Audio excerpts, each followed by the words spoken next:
To remove the hub, you need to remove the two screws from the calipers.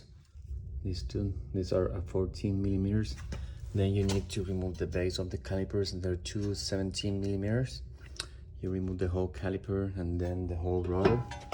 And after you remove the rotor, on the hub on the back, there's gonna be four 17 millimeters. So remove those, and you can use a hammer to lose the hub, and just take it out.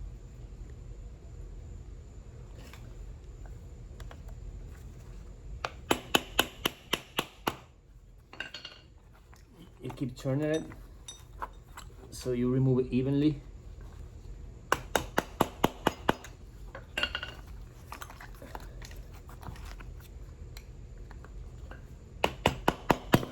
Alrighty, the sensor out already, speed sensor, right side, front, and you can see that's the bearings right there.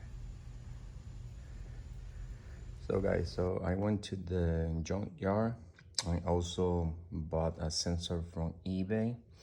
So this is the sensor that I removed from the car. This one is reading 347 kilo ohms and jumps also.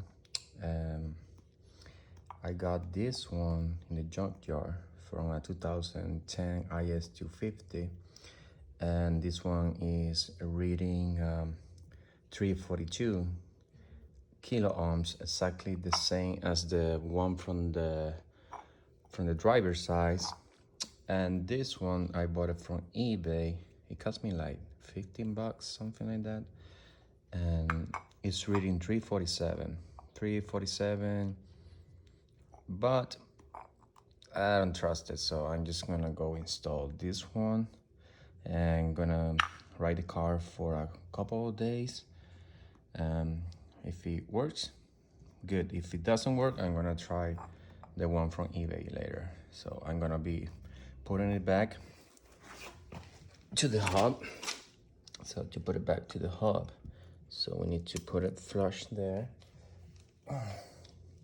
Get your hammer and easily go on the sides and around it, just slowly.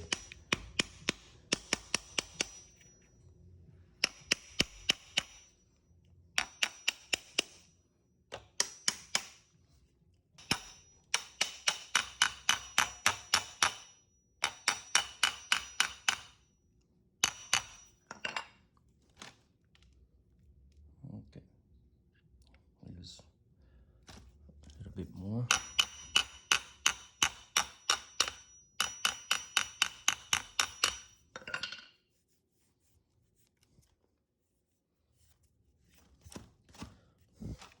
So now it looks flush, complete flush.